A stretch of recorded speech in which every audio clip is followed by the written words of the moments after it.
Kapag binigyan tayo ng Diyos ng kakayahang tumulong sa ating kapwa, huwag tayong magdalawang isip na magbahagi. Huwag nating ipagdamot ang mga bagay na pwede nating ibigay upang mapagaan ang kanilang buhay.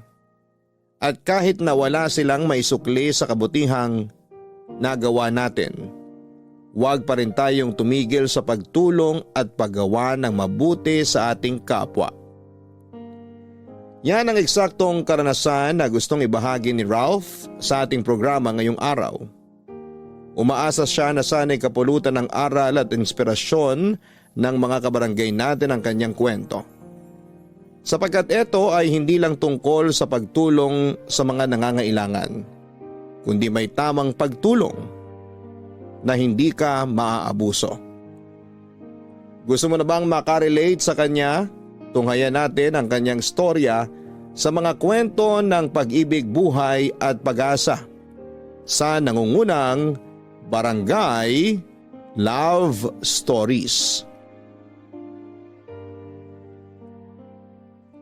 Dear Papa Dudut, good day sa inyo at sa mga kabarangay natin na kagaya kong fan na fan ng Barangay Love Stories.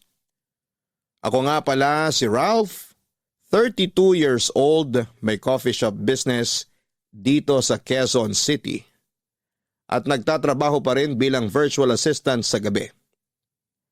Bata pa lamang ay pangarap ko na talagang magkaroon ng negosyo. At sa edad kong ito ay wala pa akong sariling pamilya dahil hindi ko pa naman yon prioridad. Sabi ng mga kaibigan ko, mag-girlfriend na raw ako o di kaya ay dumiretso na sa pag-aasawa. Pero lagi ko lang silang sinasagot na busy pa ako sa pagpapayaman. Ang totoo ay dayo lang naman ako dito sa Quezon City at tubong General Santos City talaga ang aming pamilya.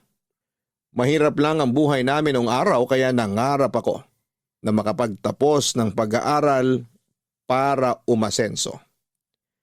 Lagi kasing sinasabi sa akin ni nanay at tatay na wala silang ibang maipapamanang kayamanan sa amin ng ate ko, kundi ang edukasyon lang. Kahit na mahirap lang kami ay masasabi kong ginapang ng aming mga magulang ang pag-aaral namin. Jeepney driver ang tatay namin at ang nanay naman namin ay tumatanggap ng mga labada. Masinop din sila sa pera kaya kahit papaano ay may naitatabi sila para sa pag-aaral namin. Kaso ako lang ang nakatungtong sa kolehiyo at nakapagtapos sa aming dalawa ng ate ko. Matapos niyang maagang nag-asawa at nagkaanak.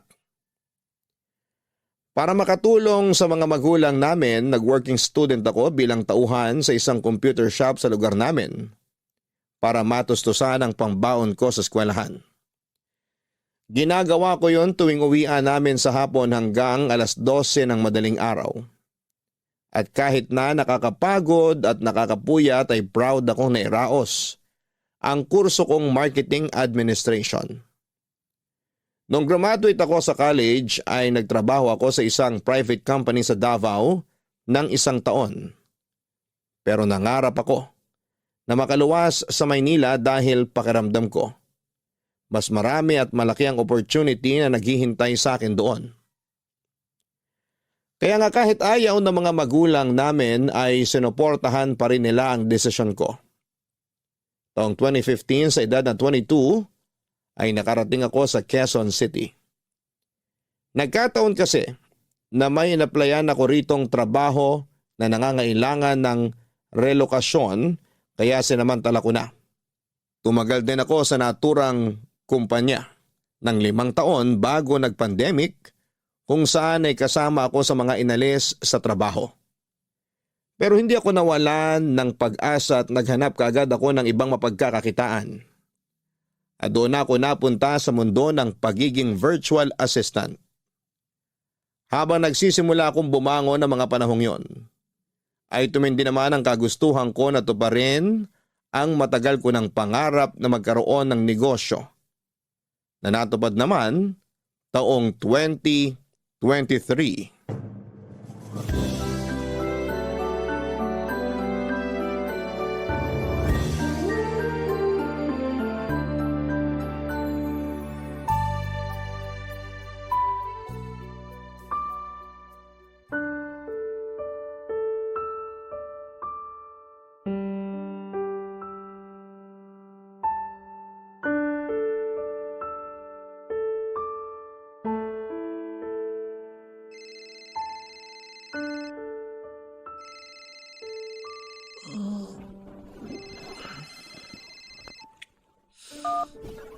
Hello? Hello, Ralph? Sino to? Anong sino to? Ako to, yung ate mo. Ay, sorry ate. Kagigising ko lang eh. Wow, tanghaling tapat na ngayon ka palang gigising. Iba talaga kapag mayaman na. Ayos lang kahit tanghaliin ng gising at hindi masyado magbanat ng buto. Ano ka ba? Hindi ako mayaman. Kaya ako tinanghali ng gising kasi napuyat ako sa trabaho ko kagabi. Sus, maniwala ako sa'yo. Baka iniime mo lang ako ah. Anong inieme? Sinacharot, niloloko. Baka sinasabi mo lang na nagtatrabaho ka sa gabi para yun ang paniwalaan namin dito sa probinsya. Pero ang totoo, pag gimmick-gimmick ka na lang. Yun ang totoo. Napuyat ako dahil sa trabaho. Bakit naman ako magsisinungaling sa inyo? Baka kasi akala mo na hindi pa namin alam ni nanay at tatay dito, isama mo na rin yung iba nating kamag-anak na nakapagbukas ka na ng negosyo dyan sa Manila. Ayaw mo lang ipaalam sa amin na big time ka na at asensado. Unang-una, di ko naman tinago sa inyo na may negosyo na ako dito. Alam nyo naman na matagal ko ng pangarap yun, di ba? Ipinangalan ko pa nga kina nanay at tatay yung coffee shop ko eh. Pangalawa, may binabayaran akong mga tauhan at renta ng pwesto. Kaya kailangan ko pa rin magtrabaho. Kabubukas pa lang ng coffee shop ngayong taon. Hindi pa masyado kumikita yun. Kaya saan galing yung mga pinagsasabi mo na sinacharot ko kayo? Tsaka sinong big time? Para sabihin ko sa'yo ate, may mga binabayaran pa rin akong bills dito. Nagigipit pa rin ako. Kumpara naman sa buhay namin dito sa probinsya, nasa mas maayos na kalagayan ka naman dyan sa Manila eh. Siyempre ang hirap-hirap kaya na may tinataguyod na mga anak. Buti ka nga solo mo lang ang pera mo, ako, wala lang ang pera. Kung meron man, hahatiin ko pa sa mga anak namin ang kinakasama ko. Uy, teka. Hindi naman tama na isumbat mo sa akin yung mga pinagkakagastusan nyo ng pamilya mo. Hindi ko naman sinusumbat. Pero nagkukumpara lang ako ng ganito, ganyan. Kaya wag na wag mong sasabihin na nagigipit ka. Kasi mas may gipit pa rin sa'yo at kami yun ang pamilya ko rito sa probinsya. Ay, bakit ka ba tumawag, te? Kung wala ka nang sasabihin, ibababa ko na to. Gusto ko pa matulog. Inaantok pa ako. Ha? Ay, ano kasi? Sige na ate, tsaka na tayo mag-usap. Mamaya na, para ka naman tanga eh. Wow, ako pa talaga yung tanga? Sino pa nga ba? Tayo lang naman magkausap dito. Bakit ka nga kasi tumawag? Ito naman masyadong mainipin. Ano nga kasi? Inaantok na ako, bababa ko to. Uutang sana ako. Ano? Ano ba yan? Ulit-ulit naman Sabi ko, uutang sana ako. Kasasabi ko lang na marami rin akong gastos dito, di ba? Oo nga. Pero may inaasahan ka naman pera na sasweldohin dyan sa trabahong sinasabi mo. Idagdag mo pa yung negosyo mo. O diba? Tiba-tiba ka rin Ang labo ng katwiran mo. Hindi nga ako tiba-tiba dito. Hindi raw. Ganun na rin yon. Kaya pautangin mo na ako kasi sobrang gipit kami ngayon. Alam mo ba, sunod-sunod kami nagkasakit ang mga pamangkin mo. Ubo, sipon, tsaka lagnat. Hawa-hawa na. Wala na rin kaming bigas na maisasaing. Kaya lalo ko nangangayayat Yung kinakasama ko naman sakit ang ulo pa rin. Tapos yung iba mong pamangkin sarili lang iniisip. Kulang na lang mapanot ako sa konsumisyon. Kaya maawa ka naman sa akin na ate mo. Ibabalik ko naman sa iyo yung perang uutangin ko Alam ko na pinaghirapan mo yun. Sige na Ralph, pautangin mo na ako. Ay, ano pa nga bang magagawa ko?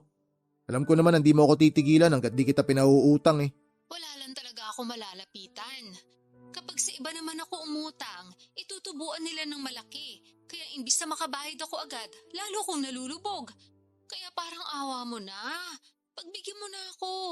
Palibhasa, alam mo na hindi kita matitiis. Salamat talaga Ralph. Hulog ka ng langit.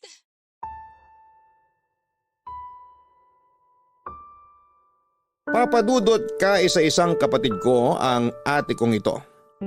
Mas matanda siya sa akin ng 13 taon at kahit na nasa Jensen pa ako ay hindi talaga kami lumaking malapit sa isa't isa. Pero hindi naman kami magkaaway ng todo-todo. Siguro ay ganun talaga, hindi porke iisang puno ay pareho na ang bunga. Ang ibig kong sabihin ay kahit na magkapatid kami, ay magkaiba pa rin kami ng ugali. Magkasalungat ng paniniwala at prinsipyo sa buhay. May kontento na at merong nangangarap pa rin ng todo. Tulad ng nabanggit ko, hindi nakapagtapos ng pag-aaral si ate dahil maaga siyang nag-asawa at nagkaanak. 43 years old na ang ate ko noong 2023 at meron na siyang 6 na anak. Dysfunctional ang pamilya ni ate. Lasinggero at nananakit ang kinakasama niya at ama ng mga anak nila. Wala rin itong permanenteng trabaho at may pagkababaero din. Usap-usapan nga sa barangay namin na may anak daw ito sa ibang babae. 1 o 2 na yata. Hindi ko na maalala. Kaso may pagkatanga sa pag-ibig ang kapatid ko. Kaya hindi pa rin niya magawang hiwalayan ang tatay ng mga anak niya. Pero kahit na hindi kami close ng ate ko ay nananatili pa rin na siya ang nag-iisa kong kapatid. Siyempre hindi ko siya natiis nung humingi siya ng tulong sa akin. Agad ako nagpadala ng pera para pangkain nila at panggastos sa probinsya. Pero hindi doon natapos ang lahat dahil ng mga sumunod na linggo ay panay na hingi sa akin ng ate ko. At nagbibigay naman ako dahil ako ang mas nakakaluwag sa aming dalawa. Sa totoo lang ay regular ako nagpapadala kina nanay at tatay ng pera panggastos nila at pambayad sa bills. Inaabutan ko rin si ate paminsan-minsan. Pero tulad ng sinabi, meron din akong binabayaran kaya hindi ko masasagot lahat. 1 beses umuwi ako sa amin sa General Santos para mag-celebrate ng birthday ko. Tuwang-tuwa sina nanay at tatay nang makita ako at ganoon din ako dahil na-miss ko sila ng sobra. Uy, Ralph, thank you dun sa pasalubong mo sa mga anak ko, ha? Tuwang-tuwa sila, lalo na yung pangalawa ko. Sakto kasi sa kanya yung sapatos na bigay mo. Tagal niya na gusto magkaroon ng bagong sapatos, pero hindi naman siya makaipon kahit may trabaho kasi mas inuuna pa yung uminom kasama mga barkada niya. Ewan ko ba sa batang yun? Mana sa tatay? Naku ate, mahirap yan. Magiging bisyo yan, katagalan. Yun na nga ang paulit-ulit kong sinasabi, kaso matigas ang ulo. Hindi na raw siya bata para pagsabihan ko pa kasi alam naman daw niya yung ginagawa niya. Ilan taon na ba ulit yung pangalawa mo? 24. Sunod-sunod lang naman yan sila. 25 na yung panganay ko, tapos 20 anyos naman yung bunso. Si Janice yung nag-aaral, tama di ba te? Siya na lang yung nag-aaral sa mga anak mo? Oo, patapos na siya ng senior high school ngayong taon. Buti mayroon pa sa mga anak mo na desididong mag-aral, na gusto makapagtapos. Akala ko lahat sila gusto na magtrabaho eh. Tapos yung iba nagtatrabaho nga, pero hindi pa rin regular na nakakatulong sa bahay. Kumbaga, palaasa pa rin kesyo maliit lang naman daw ang sweldo nila at pansarili lang madalas. Ang hirap din pala ng sitwasyon nyo ate. Mismo. Kaya pasensya ka na talaga kung panay utang ako sa'yo, ha? Bumubuelo pa lang din ako ng pambayad, kaso kapag nakakahawak ako ng pera, nagagastos ko rin. Siyempre, alangan di kami kumain, kawawa naman kami. Ay, buti ka pa nga, wala ka pang anak. Kaya sa'yo lang napupunta yung sweldo mo. Marami rin akong pinagkakagastusan, kaya hindi ko rin nasosolo yung sweldo ko. Nasabi ko lang naman yun kasi tingnan mo ko. Naturi nga maraming anak pero karamihan pulpol at hindi naman maaasahan. Parang ang malas-malas ko sa mga anak ko. Kung alam ko lang na magiging suwail sila at palasagot sa akin pagtanda, aba, sana pinalaglag ko na lang sila nung buntis pa lang ako. Ano ba mga pinagsasabi mo dyan ate? Matakot ka nga sa Diyos. Wala na akong kinatatakutan. Kasi naranasan ko ng magutom at maghirap ng todo-todo.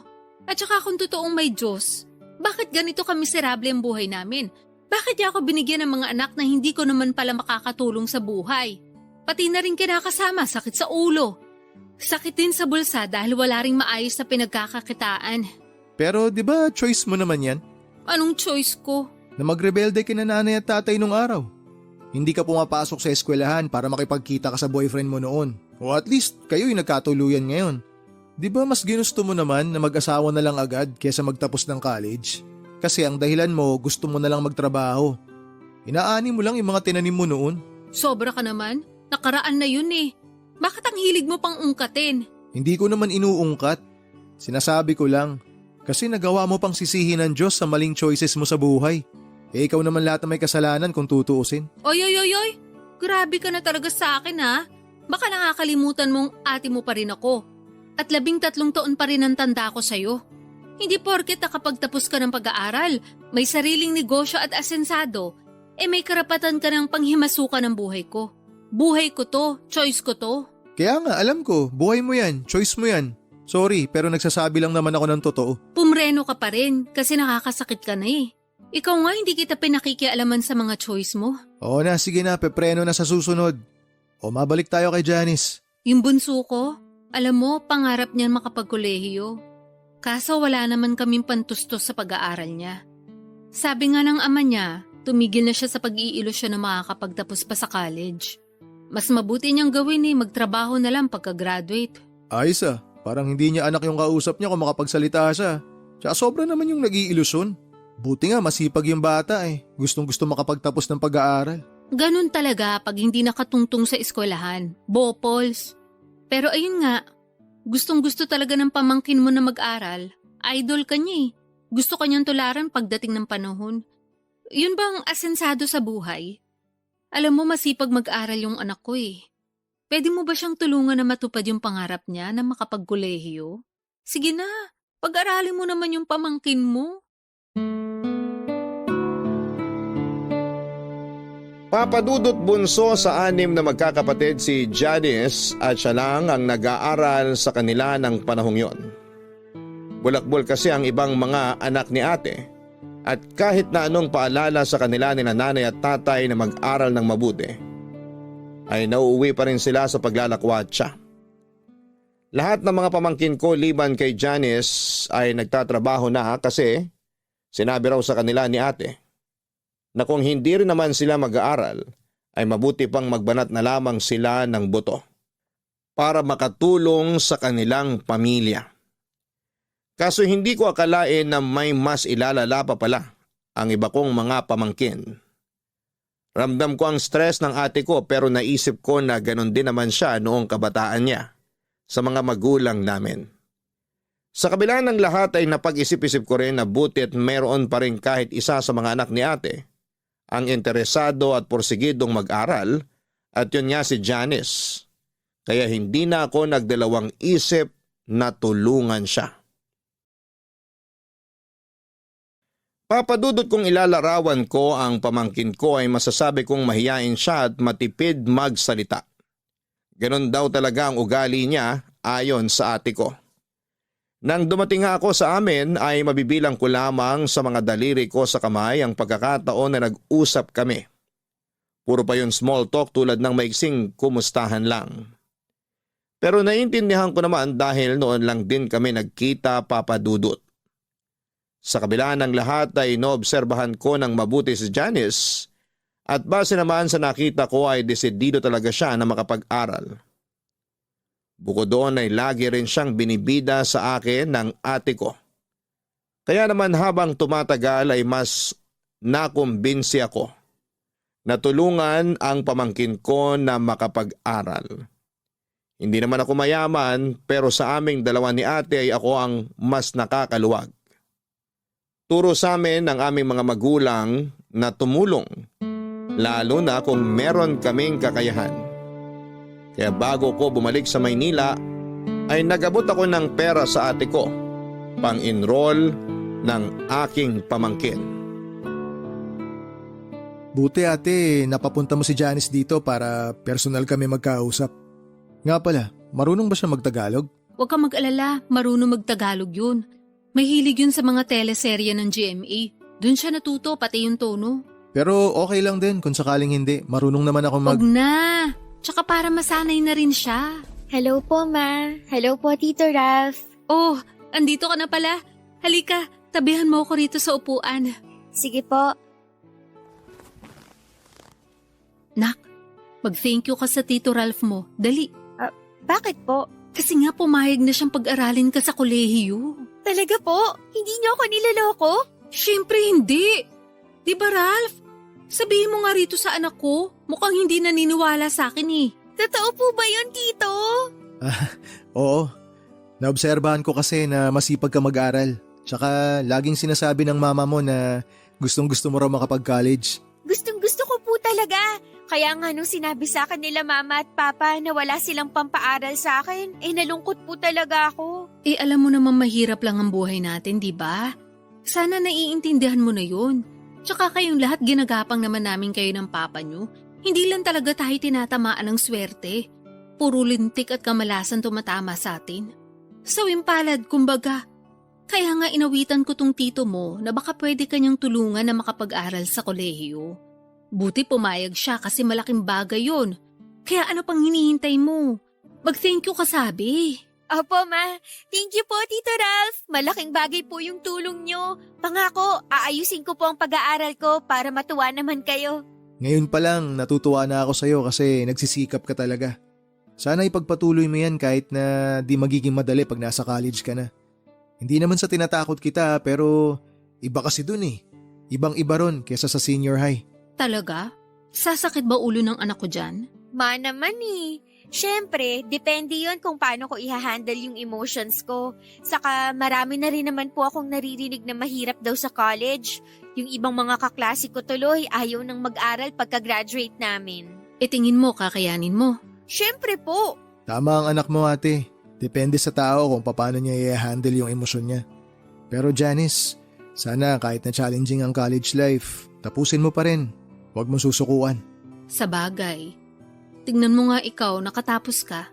Dapat gayahin mong tito mo, nak ha. Masipag, matyaga at may mataas na pangarap sa buhay. Opo, idol na idol ko nga yang si Tito. Maiba tayo. Meron ka bang kurso na plano mong kunin? Gusto ko po sanang mag-teacher, kaso sabi ni Mama, kuhain ko raw po yung katulad ng kurso na kinuha nyo. Tama naman. Kasi dyan yumaman ng tito mo. Si ate naman paulit-ulit eh. Sinabi ng hindi nga ako mayaman. Hindi pa mayaman. Pero yayaman ka rin. Mas yayaman. Ayaw mo ba nun? Huwag ka kasi masyadong nega at kontrabida. Dapat kahit hindi pa, sinasabi mo mayaman ka na para lalo magkatotoo. Gayahin mo ko. Lagi kong sinasabi sa mga kamag-anak natin na maayos ang pamilya namin ang kinakasama ko. Na maswerte ako sa mga anak ko. Hindi pa nga lang nagkakatotoo pero alam ko papunta na rin yun doon.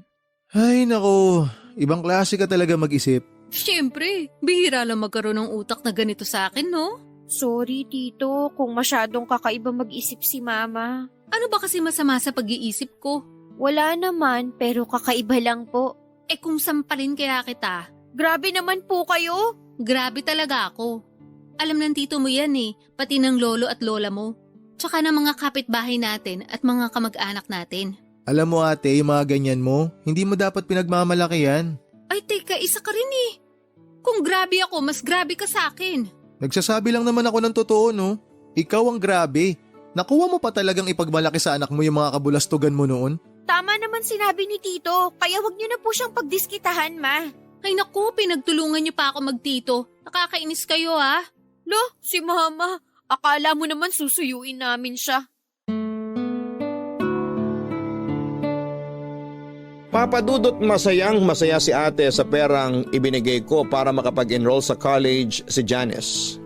Dinagdagan ko pa yon ng sobra para may pambili ng uniform at gamit sa eskwelahan ang pamangkin ko.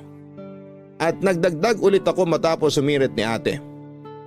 Pero aminado ako na nagipit ako ng kaunti dahil sakto na lamang pamasaya at allowance ko pabalik sa Maynila ang perang natira sa akin. Kinailangan ko patuloy galawin ang savings ko at mag-withdraw para meron akong extra money.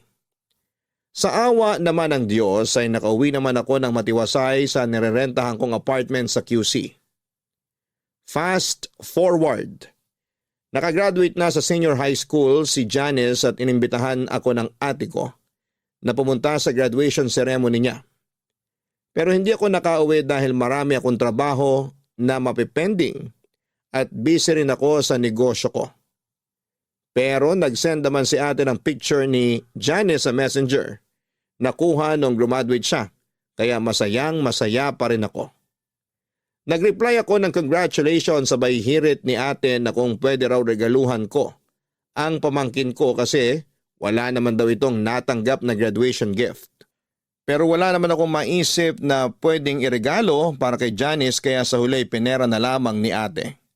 Siya na lang daw ang bibili ng regalo para sa anak niya at sasabihin niyang galing sa akin. Mabilis na lumipas ang isang buwan, isang hindi inaasahang tawag ang natanggap ko mula sa pamangking kong si Janice Papadudut.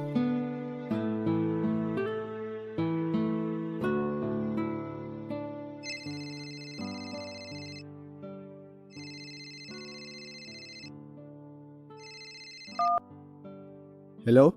Hello, Tito? Oh, Janice, napatawag ka. Opo pasensya na kayo kung naistorbo ko kayo. Baka lang may ginagawa kayo. Wala naman akong ginagawa. Bakit ka napatawag? Nahihiya po ako pero wala na akong choice kundi lumapit sa inyo at magsabi. Ha? Anong problema? May nangyari ba? Opo, meron po. Ayaw nga sabihin ni Mama kasi baka raw magalit kayo kaso kasalanan naman niya. Sige na, sabihin mo sa akin. Ano ba yun? Tungkol po yun sa pag-aaral ko sa college. May nahanap na nga akong university na papasukan ko. Kaya lang, atrasado pa po ako kung makakapag-enroll ako on time. Ha? Anong ibig mong sabihin? Paanong atrasado? Di ba nag-iwan na ako sa mama mo ng perang pang-enroll mo bago ako bumalik dito sa Manila? Yun nga po, kaso nagastos ni Mama yung pera. Ano? Nagastos niya? Sorry po, ayaw nga niyang ipasabi sa inyo kasi baka raw magalit kayo. Gagawa na lang daw po niya ng paraan kaso hanggang ngayon wala pa siyang nauutangan. Malapit na po yung enrollment ko. Natatakot ako na baka hindi matuloy pag-aaral ko tapos magalit kayo sa amin. Teka, sandali. Ano munang ginawa ng mama mo dun sa perang binigay ko na pang-enroll mo sana? Pinanghanda niya po nung graduation ko. Tapos nagastos niya lahat yung pera? Ganun na nga po. Tuwang-tuwa kasi siya dahil may nakagraduate na raw sa pamilya. Proud na proud siya sa akin. Nagpalitsyon po siya at kulang na lang pakainin niya yung buong barangay. Hindi ko lang po akalain na mauubos niya pati yung pera na pang-enroll ko. Ay, si ate talaga kahit kailan masyadong pabide. Kilala niyo naman po si Mama, di ba? Ugali niya talaga yon lalo kapag may nahawakan siyang pera. O tapos ngayon, mamomroblema kayo. Pati ako damay pa rito. Nagalit nga po ako sa kanya, pero sabi niya, wag ko na raw sabihin sa inyo kasi gagawan na lang niya ng paraan. Kaya lang, wala pa raw pong nagpapautang sa kanya eh. Tapos, malapit na nga ang enrollment ko. Di bale, huwag ka na mag-alala. Pwede naman kitang bigyan ulit ng pang-enroll mo eh. Pero gusto ko ikaw na humawak ng pera ah. Napakabulagsak kasi talaga ng mama mo eh. Nakakabuwisit. Opo, Tito. Sorry po ulit kasi nadoble pa yung gastos nyo. Hiyang-hiya po ako pero wala naman po akong malapitan. Hayaan mo na yon. Na-appreciate ko nga na nagsabi ka sa akin. Tama rin na nilapitan mo na ako agad. Hindi mo na pinatagal kesa naman di ka nakapag-enroll. Gusto ko talaga na tulungan ka sa pag-aaral mo. Sabi ko nga sa'yo noon, naoobserbahan ko na masipag ka mag-aaral tsaka determinado ka na makapagtapos. Ituloy mo lang yan. Sigurado ako na malayo mararating mo sa buhay oras na may hawak ka ng diploma. Yun nga po yung nasa isip ko palagi na mas marami ang oportunidad na magbubukas sa akin kapag nakagraduate na ako sa pag-aaral. Ayoko po na gumaya sa mga kapatid ko na mga tinamad na lang mag-aral at nagtrabaho na lang. Tapos hindi rin naman nakakatulong kina Mama at Papa. Pangarap ko rin po na tumulong sa pamilya namin para kahit paano makaahon kami sa kahirapan. Nakikita ko kasi sa iyo yung kabataan ko nung araw. Ganyan-ganyan ako kadeterminado na makagraduate. Kahit na mahirap, kahit na walang bilib sa akin yung mama mo nun, nagpatuloy pa rin ako. Ginawa ko na lang inspirasyon yung lolo't lola mo para abutin yung mga pangarap ko. Kaya sana ganun din yung gawin mo. Opo, pangako ko po sa inyo na hindi ko sasayangin yung tiwala niyo sa akin. Mag-aaral po ako ng mabuti para maibalik ko lahat ng mga tulong niyo sa akin. Mag-aral ka para sa sarili mo, para sa mga pangarap mo. Pagtuunan mo ng pansin kung paano ka makakapagtapos. Magsikap ka. Huwag mo na munang masyadong isipin kung paano mo maibabalik sa akin yung tulong na ibibigay ko sa'yo. Hindi naman po pwedeng hindi ko yun isipin. Siyempre, nakakahiya pa rin po. Kung tutuusin, hindi nyo naman po ako responsibilidad. Pero nang dahil sa pangarap ko, naobliga pa kayong tulungan ako. Wala namang kaso sa akin yun. Pamangking kita eh. Pamilya tayo. Turo sa amin ng lolo't lola nyo na kung meron kaming kakayanan na tumulong, huwag kami mag-alinlangan. Salamat po talaga. Napakaswerte ko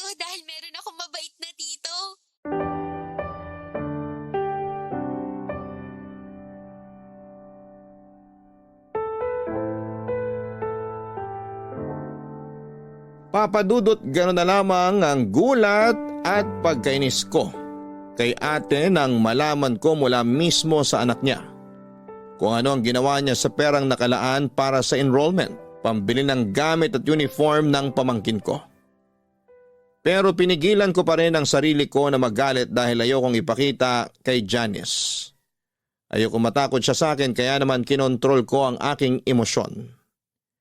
Sa halip ay huminga na lamang ako ng malalim at nagbilang ng 10 sa isipan ko para kumalma. Pagkatapos ng pag-uusap namin ng pamangkin ko ay naisip ko na parang hindi ko namang kilala ang ate ko na may pagkagastador at ugaling mahilig magpabida sa mga kamag-anak namin at kaibigan niya. Kaya nga hindi siya nakakaipon dahil mahilig siyang bumili ng kung ano-ano. Hindi talaga siya magaling humawak ng pera at hindi rin naman niya gustong matuto, papadudot. Noong taong ding yon ng 2023 ay nagpadala ng picture sa messenger ko si ate tungkol sa registration form ni Janice sa college. Excited ako at masayang-masaya para sa pamangkin ko. Alam ko na hindi magiging madali ang college life niya. Pero nakahanda naman akong tulungan siya financially para mairaos ang kanyang pag-aaral. Alam ko kasi ang kahalagahan ng edukasyon at yon ang gusto kong tumatak sa isipan niya. Hindi nagtagal ay nagsimula na ang klase at noong mga sumunod na buwan ay napansin kong dumalas ng dumalas ang paghingi sa akin ng pera ni ate kesyo marami raw gastusin sa pag-aaral ang pamangkin ko. Alam ko na magastos sa college pero parang hindi na makatotohanan ang mga dahilan ng ate ko. Bukod doon ay hindi ko rin makausap si Janice dahil bigla niya akong blinak sa messenger. Kaya hindi niyo ako masisisi kung magdududa ako dahil meron ng reputasyon ng pagiging sinungaling ang ate ko. Isang araw ay naisip kong umuwi sa amin nang hindi pinapaalam sa pamilya ko. Gusto ko silang sorpresahin pero hindi ko akalain na ako pala ang masosorpresa. Kung di pa ako umuwi rito, di ko pa malalaman na buntis na pala si Janice. Pwede bang hinaan mo lang ang boses mo? Mamaya marinig ka ng mga kapitbahay natin, edi na chismis pa tayo. Buti pa sa mga kapitbahay may hiya ka, pero sa akin wala. Sobra ka namang magsalita. Bakit? Totoo naman eh. Sige nga, ipaliwanag mo. Kung may hiya ka talaga sa akin, kailan mo planong sabihin na buntis na pala yung anak mo? Sasabihin ko rin naman sa'yo, kaso bumubuelo pa ako eh. Baka magulat ka eh. Malamang, magugulat talaga ako. Sabi huwag kang sumigaw, natuturete ako sa'yo eh. Sa anak mong nabuntis, di ka natotorete? Dapat nag-aaral siya. Di sayang na ngayon yung pagkakataon. Imbis na makakatapos siya ng college, mag-aalaga na ng bata kasi nga magiging nanay na. Yun nga, hindi ko na nasubaybayan. Pero pala nakamabutihan dun sa eskwelahan. Tapos ayan na nga yun nangyari. Dapat kasi nabantayan mo yun. Paano ko malalaman yun? Sige nga. Bakit akong tinatanong mo? Dapat tanungin mo yung sarili mo. Kakausapin ko yung anak mo. Sa susunod na lang, stress yung anak ko eh. Huwag mo nang dagdagan. Ha? Paano siya na-stress? Ginusto niya yan tapos stress siya ngayon? Hindi kasi siya pinanagutan nung nakabuntis sa kanya. Tinakasan siya nung mokong na yon nung sinabi niyang buntis siya. Ay, anak naman talaga ng teteng oh. Kaya nga palipasin mo na. Sa susunod mo na lang kausapin pero wag mo namang pagalitan. Kawawa naman yung anak kong yun, baka mapano. Alam mo, kasalanan mo talaga lahat to ate. Paano ko naman naging kasalanan? Kasi masyado mong kinukonsinti yung anak mo. O yan tuloy kasi naging masyado kang maluwag. Naging masyado kang pabaya. Baka nakakalimutan mo na 20 anyos na siya, hindi na siya teenager. Tinan mo kung gaano kabaluktot yung katwiran mo. Rason na pala ngayon yun. Porke 20 na, pwede na magbuntis. Pwede na maging ina. O ibabalik ko sa'yo yung sinabi mo. Baka nakakalimutan mo ate. Ako ang nagpapaaral sa anak mo. O paano ngayon yun? Di hinto siya sa pag-aaral. Tungkol sa bagay na yan. O bakit ka natigilan dyan? Ituloy mo yung sasabihin mo. Ang totoo, tumigil na si Johnny sa pag-aaral eh. Ayaw na raw niyang pumasok, gawa ng nahihiya na siya sa mga kaklase at propesor. Ano? Tumigil na pala yung anak mo sa pag-aaral eh. Ba't tuloy-tuloy ka pa rin sa paghingi ng pera sa akin? Sinasabi mo para sa pang-aral niya. Kasi nga, Bumabwelo pa ako kung kailan ko sasabihin sa'yo yun nangyari. Tapos sabi ng pamangkin mo nahihiya daw siya sa'yo. Kaya ka nga niya blinak sa messenger ba yun? Nakita raw niya na marami kang chat sa kanya kaya nataranta siya. Natakot din siya na magalit ka sa kanya. Siyempre, magagalit ako sa kanya. Pati na rin sa'yo. Ilang beses nyo na ako niloko? Binibilog nyo lagi yung ulo ko? Kakapal na mukha nyo? Sobra ka naman. Para naman sa pamangkin mo yung pera na hinihingi ko sa'yo. Sa palagay mo, saan ko kukunin yung pera na panggastos sa check-up at mga kailangan sa pagbubuntis ng pamangkin mo? Kung makapagsalita ka naman, akala mo hindi ka nakakasakit ng damdamin? Nasasaktan ka. Kasi masasakit yung mga naririnig mong salita sa akin. Ako, ano kayang nararamdaman ko ngayon? Ang hirap kasi sa'yo, damdamin mo lang yung palaging mahalaga eh. Nangyari na nga kasi. Buntis na yung anak ko. Ano pa pang gusto mong gawin ko? Gusto mo ba na ipalaglag na lang natin yung dinadala niya? O tapos ngayon hihiritan mo ako ng ganyan. Para ka naman tanga ate. Kilabutan ka nga sa mga sinasabi mo. Ikaw lang naman iniisip ko. Mukhang apektado ka sa nangyari. Ako nga na nanay niya kalmado lang. Iba talaga pag intindi mo sa mga bagay-bagay, no? Hindi mo talaga makuha kung saan ako nanggagaling? Kung bakit ako ganito ka-apektado? Sige nga, ipaintindi mo sa akin. Sige, ipapaliwanag ko sa'yo para makuha mo. Apektado ako kasi naniwala at nagtiwala ako kay Janice na mag-aaral siya ng mabuti dahil may pangarap siya na makapagtapos. Yun din yung lagi mo sinasabi sa akin eh, di ba? Na masipag yung anak mo, na gusto niyang umasenso, kaya gusto niya makapag-college. Na ako ang naglalabas ng pera sa lahat ng pangangailangan niya. Mula pang matrikula hanggang sa baon niya, ako ang nagpapadala. O tapos ano nangyari? Nabuntis siya. Nagpabuntis siya. Oh, sana naman ngayon gets mo na kung bakit ako ganito kaapektado. Ang akin lang naman, tanggapin na natin kasi nandyan na yan. Tama ka. Tanggapin na lang. Nandyan na eh. Pero tanggapin nyo rin na desisyon ko na hindi kayo tulungan. Aba, sobra ka naman. Parang hindi mo kami pamilya. Papa Dudut, hindi ko akalain na ako ang masosorpresa sa pag-uwi ko sa amin sa Jensan. Noong nalaman kong buntis ang pamangking ko at tuminto na pala sa kanyang pag-aaral. Bale hindi nga niya natapos ang unang semestre pero pinalabas ng ate ko na pumapasok pa rin siya sa eskwelahan para patuloy na makahingi ng pera sa akin. Kaya pala ibang kutob ko ng mga panahong yon. Buti na lamang nakinig ako sa instinct ko na umuwi sa amin para malaman ang katotohanan. Magaling din kasing magtago ang ate ko kaya wala ring kaideya-ideya ang iba naming kamag-anak pati na sina nanay at tatay. Sobrang dismayado nga nila noong malaman ang nangyari pero sa huli ako pa rin ang pinalabas na masama ng ate ko matapos akong magdesisyon na tumigil na sa pagpapadala ng pera sa kanila. Sobra din ang pagkadismaya at frustration ko kay Janice kasi akala ko ay iba siya sa mga kapatid niya. Pero sa huli mukhang mas masahol pa siya dahil sa ginawa niya. Habang nasa probinsya ako ay ilag sa akin si Janice. Pero kitang-kita ko na walang pagsisisi ang pamangkin ko at mukhang nasa loob lang pala ang kulo niya. Sa huli nang nakabalik na ako sa Maynila ay nalaman kong pinagkalat ng ate ko sa iba naming kamag-anak na masama ang ugali ko porque nakakaangat na ako sa buhay. Pero dahil sa malayo naman ako ay pinilit kong huwag magpaapekto.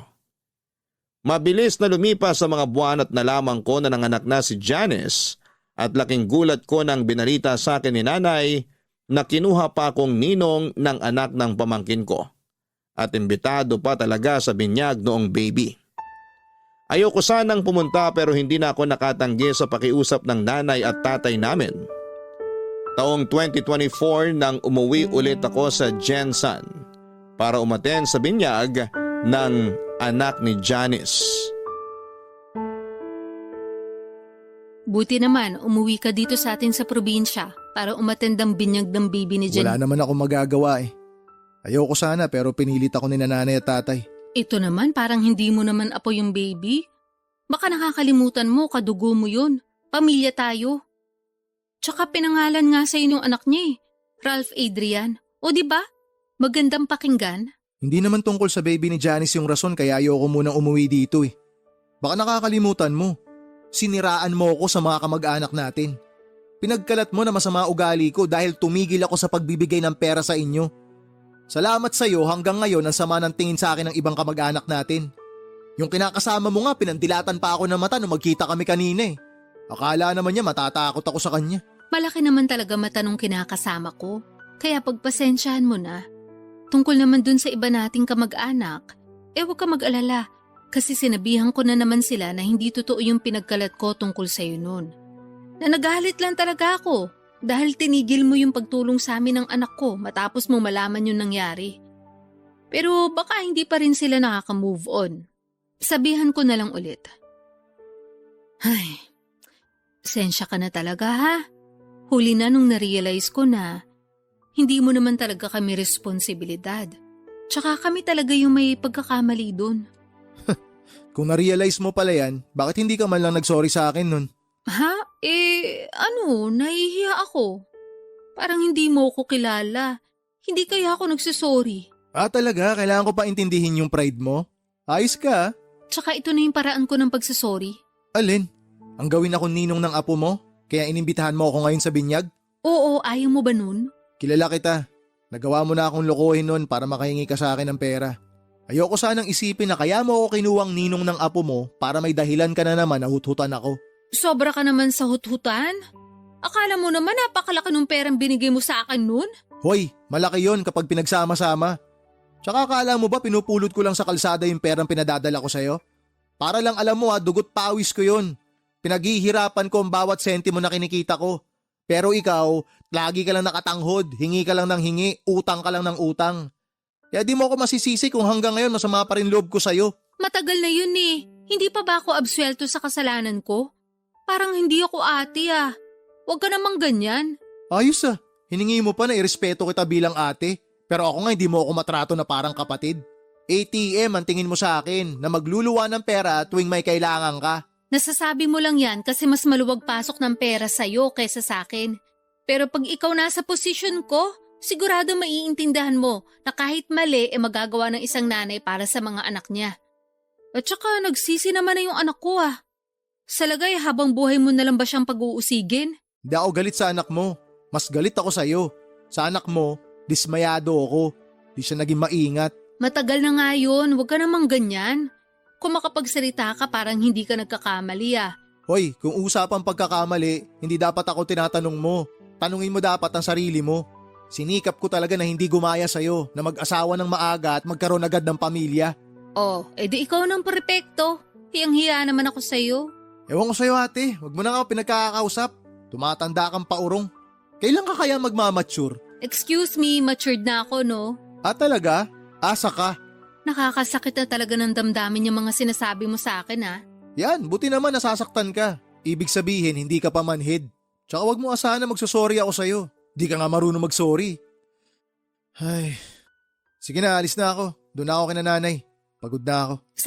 Sandali lang naman. Ano ba yun? Huwag ka munang umalis. May sasabihin pa ako. Sabihin mo na yung sasabihin mo. Gusto ko na umuwi. Papadudot, gusto ko sanang maging casual lang ang pakikitungo ko kina ate at sa pamangkin ko noong umuwi ako sa Jensan. Pero bago ko humarap sa kanila ay nakiusap ang mga magulang namin na magbati na kami. Sinabi ni nanay na patawarin ko na raw si ate dahil nagawa lang naman niyang lokohin ako. Kasi desperado siya na makahingi ng pera na ginagamit din naman para sa pamangkin ko nung hindi ito panagutan ng nakabuntis dito. Aminado ako na nakonsensya ako nang putulin ko ang pagtulong sa kanila dahil sa galit ko. Kaya nga kahit naiilang pa ako noon nakausapin sina ate at Janice, ay sinantabi ko na lamang ang mga nangyari sa nakaraan. Muli kong binuksan ang puso ko para sa kanila lalo na at magkakadugo kami. Ayoko rin namang magkaroon ng kagalit sa katauhan pa ng sarili kong kapatid at pamangkin. Kaya nga pinakinggan at pinag-isipan ko ang bago nilang hiling sa akin na tulong tungkol sa paghahanap ng trabaho ni Janice sa Maynila. Papa Dudut, pinag-isipan ko ang sinabi ni ate na papasukin ko si Janice sa coffee shop ko. Bagaman wala pang bakante at nag-aalinlangan ako nung una ay tinanggap ko pa rin si Janice para maging barista sa coffee shop ko. Nag-decide ako na sumailalim siya sa training para mas maging handa sa trabaho namin. Noong binalita ko kay ate ang desisyon kong yon ay tuwang-tuwa siya. In fact, excited na siyang paluwasin sa Maynila ang anak niya. Kaso'y meron nga lang isang problema. Wala silang pambili ng ticket sa eroplano para makapunta rito si Janice. Dahil doon ay ako ang nag-sponsor ng plane ticket at binigyan ko rin ng pocket money ang pamangkin ko para makaluwas siya ng Maynila. Nang dumating siya rito ay sinundo ko siya sa airport at kitang-kita ko ang magkahalong pagkamangha at kagalakan sa kanyang mga mata.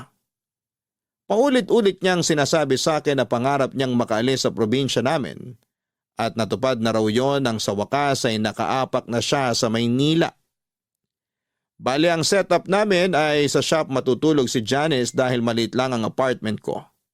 May espasyo naman siya doon na magagalawan niya kahit papaano. Hindi na rin naman kumontra ang ate at pamangkin ko sa desisyon kong yon. Since ako naman ang nagbigay ng trabaho kay Janice at ako rin ang magpapasweldo. Hindi nagtagal ay nagsimula na si Janice sa pagtitraining bilang barista sa coffee shop ko. Ipinagkatiwala ko siya sa isa kong tauhan na bihasa sa ginagawa namin at nagsisilbi ko ring team leader. Kaso makaraan lang ang 2 linggo ay meron siyang nareklamo sa akin tungkol sa pamangkin ko.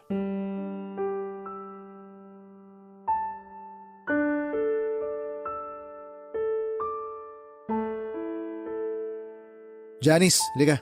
Mag-usap tayo sandali. Opo, tungkol saan po? May nalaman akong report tungkol sa'yo galing sa bisor nyo. Ano pong report yun? Tungkol daw sa ugali mo. Totoo ba na mahirap ka raw pakisamahan? Na boss ka raw kung umasta dito porke tito mo ko? Wow ha? Sinabi po ba talaga niya yan? Oo. Bukod doon, ang hirap mo raw turuan. Hindi ka rin marunong sumunod sa instruction. At ginagawa mo lang kung ano gusto mo. Mahilig ka raw magreklamo, puro ka pa cellphone. At naniwala naman po kayo sa sinabi niya? Nung una, syempre hindi. Kasi ayokong isipin na totoo yung mga sinasabi niya. Tsaka malaki ang tiwala ko sa'yo eh. Pamangking kita pero kailangan ko rin naman pakinggan yung mga empleyado ko at maging patas sa kanila. Kaya ang ginawa ko, pinanood ko yung CCTV footage nitong shop last week. At doon ko napatunayan na tama nga yung mga reklamo niya tungkol sa ugali mo. Sorry po, Tito. Ay, di ba nagkasundo na tayo nung umpisa pa lang na hindi kita tatratuhing pamangkin at hindi mo rin gagamitin yung pagiging magkamag-anak natin dito sa trabaho? Umuo ka. Sinabi mo pa nga na tama lang yun para maging patas sa iba. Bukod dun, ikaw ang bago dito. Kaya dapat hindi mo minamalditahan yung team leader nyo. Dahil sa ginagawa mong yun, parang lumalabas, binabastos mo na rin ako. Epal naman kasi yung team leader nyong yun. Masyadong sip-sip sa inyo, akala mo kung sino. Bakit? Tagapagmana nyo po ba siya? Ano sabi mo? Tinatanong ko kayo kung magiging tagapagmana nyo siya kasi wala naman kayong sariling anak, di ba? Anong koneksyon yan sa pagmamaldita mo? O baka naman may gusto siya sa'yo kaya gano'n na lang siya makasipsip. Hoy Johnny, sumayos ka. Saan ba pinagkukuha yung mga sinasabi mo? Sa obserbasyon ko lang naman. Akala nyo kayo lang ang marunong mag-obserba? Ako rin kaya. At yan ang mga nakikita ko. Masyadong sumbongera yung mga tauhan nyo. Pero sipsip at plastikada naman. Akala mo kung sinong magaling nagkakamali rin naman sila. Ako nga madalas nilang binubuli kasi baguhan lang ako. May isang beses na pinaglinis nila ako ng CR para may magawa raw ako. Tama ba yun? Bagong manicure pa naman ako noon. Nasira lang tuloy mga kuko ko. Kailan nangyari yan? Sabihin mo, para ma-check ko sa CCTV. Hindi ko na matandaan. Basta nangyari talaga yun. Kung totoo ngang nangyari yan at pag napatunayan ko na binubuli ka nila, meron silang matatanggap na memo sa akin. Memo lang? Hindi nyo ba sila tatanggalin? Hindi ako pwede basta-basta magtanggal ng empleyado lalo't walang mabigat na dahilan. Tsaka may proseso yan. Kaya nga memo muna kasi first offense pa lang. Bukod doon, matagal na rin sila sa akin. Wala namang ganitong insidente bago ka dumating eh. Ibig sabihin, ako lang talaga panira rito?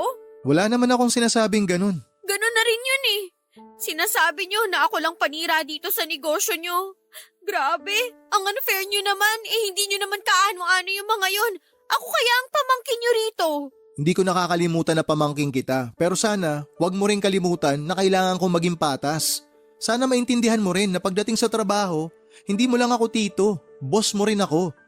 Kung yung team leader nyo hindi mo magawang respetuhin, paano ako makakaasa na re-respetuhin mo ako pag di ka nakaharap sa akin? Sinong may sabi na hindi ko kayo nire-respeto? Nire-respeto ko kaya kayo. Respetuhin mo rin yung mga katrabaho mo. Mahalin mo sila kasi kayo yung magkakasama dito. Mahalin at pahalagahan mo rin yung trabaho mo kasi pinagkakakitaan mo to eh. Kaya ka nga lumuwas dito sa Maynila para maghanap buhay.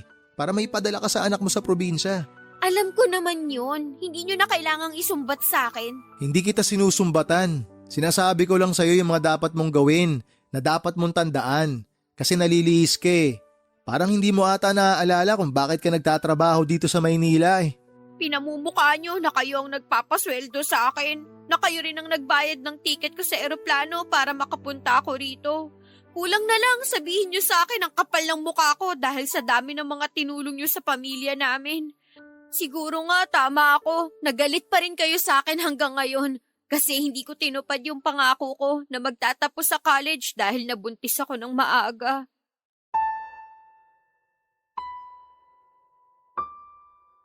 Papa Dudut, hindi ko akalain na may tinatagong ugali ang pamangking ko na noong ko pa lamang nakita.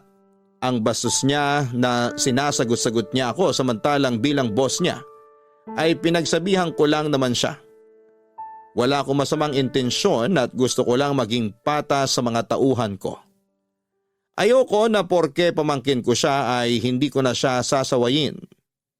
Kaya nga tulad ng sinabi ko ay binalikan ko ang CCTV footage sa shop namin para panoorin at pakinggan ang buong 2 linggong recording ng maghapon na nasa shop sila para hanapin yung sinasabi niyang pambubuli sa kanya. Pero wala akong nakita. Sa halip ay kabaliktaran noon ang napanood at narinig ko. Si Janice talaga ang bully sa mga kasamahan niya at palagi niyang ginagamit na pamangkin siya ng may-ari. Habang tumatagal, lalo pang sumasakit ang ulo ko sa pamangkin ko nang dumala sa mga report na natatanggap ko tungkol sa kanya mula sa mga kasamahan niya. Paladabog daw si Janice. Hindi rin siya ngumingiti kapag may customer. Bagay na lagi kong pinapaalala sa kanya na kailangan niyang gawin sa trabaho niya. Sa totoo lang ay stress na ako kay Janice dahil parang gusto niyang siya ang masunod sa sarili kong shop. Pero hindi pa pala doon natatapos ang sakit ng ulo ko sa kanya. Nang tumawag sa akin si ate, nagalit kesyo nakarating sa kanya ang balita na pinagsabihan at pinagalitan ko si Janice tungkol sa aming trabaho.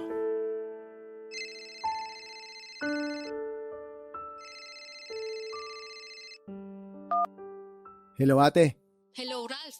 ba't ka napatawag? Ano yung nakarinig sa akin na inaapay mo raw dyan yung anak ko? Ha? Huwag mo ko inaha dyan. Alam kong narinig mo yung sinabi ko. Ano yung pinagsasabi mo? Walang pang-aaping nangyayari dito. Hindi inaapi si Janice sa trabaho. Hindi raw. Ano yung sinumbong sa akin ng anak ko? Sige nga. Hindi ko alam kung ano pinag-usapan niyo. Bakit? Ano ba mga sinumbong niya sa'yo? Sinabi lang naman niya sa akin na binubuli niyo raw siya dyan. Tapos nagsumbong daw siya sa'yo. At mas kinampihan mo pa raw yung iba mong mga tauhan. Aba Ralph, sino ba sa kanila ang pamangkin mo? Oo nga, pamangkin ko si Janice. Pero walang pambubuling nangyayari sa trabaho. Ibig mong sabihin sinungaling ang anak ko? Oo, nagsisinungaling siya. Dahil ako mismo ang nag-imbestiga sa reklamo ng mga kasamahan niya. Alam mo kung ano nadiskubre ko sa anak mo?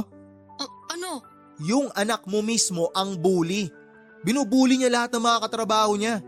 Huwag niya subukang itanggi dahil may ebidensya ako. Meron akong kopya ng CCTV footage kung saan huling-huli si Janice na nambubuli. Pwede ko ipadala sa'yo para sabay niyong panooring mag-ina. Para maliwanagan ka na may pagkasinungaling talaga yung anak mong maldita. Baka naman pwede natin pag-usapan to, Ralph. Pamangkin mo naman yun eh. Ate mo ko, diba? Diyan kayo magaling. Kayo ng anak mo. Lagi niyong binabalandra sa mukha ko na pamilya tayo para makonsensya ako. Pero di niyo man lang ba naisip na nakakapagod kayo? Alam mo ba na hindi lang pambubuli ang problema ni Janice sa trabaho? Hindi lang yun ang issue rito. Tatamad-tamad din yung anak mo. Bukod sa ubod ng maldita, nagmamarunong pa. Lagi pa nakasimangot sa harap ng mga customer ha. Hindi rin siya mapagsabihan. Kasi ultimo ako na tsuhin niya. Ganun-ganun na lang o sagot-sagutin niya eh. O tama ba yon? Tapos ngayon malalaman ko na gumagawa siya ng kwento para malinis ang pangalan niya dyan sa inyo. Tapos palalabasin niya na kawawa siya rito. Ano yun? Para naman akong ginagawang tanga ng anak mo ate. Pagpasensya mo na yung pamangkin mong yun. Hayaan mo, pagsasabihan ko. Nako, hindi na ako aasa na pagsasabihan mo yung anak mo. Tsaka pagpasensyahan? Sawang-sawa na akong pagpasensyahan kayo. Akala ko iba'y hilat siya ni Janice sa'yo eh. Pero mag-ina nga talaga kayo. Parehong-pareho ugali yung dalawa. Ano namang ibig mong sabihin, ha? Ikaw naman di mo pa nakuha agad. Gusto mo pa ipaliwanag ko sa'yo.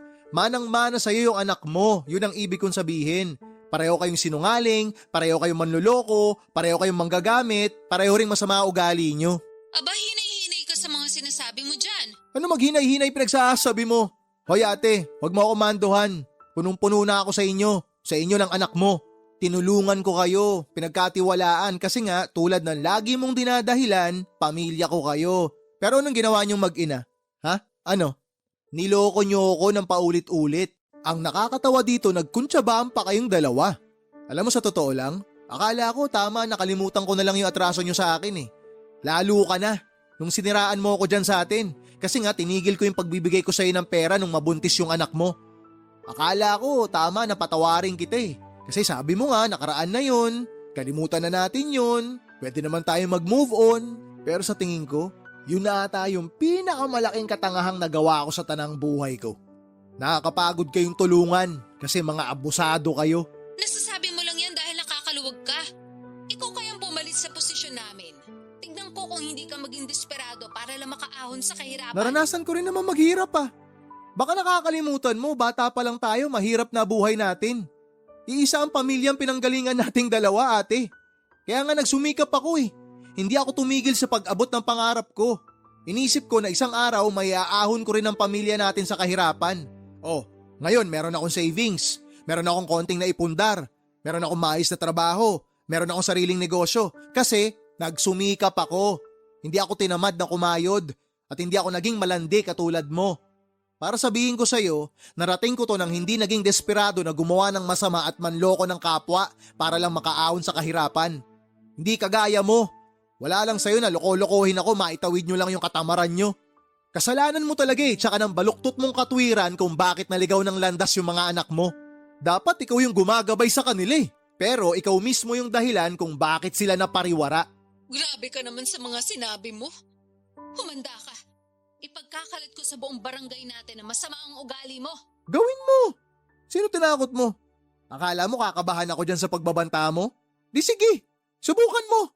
Sa oras na masira yung pangalan ko dyan, ididimanda kita. Gagawin mo yon?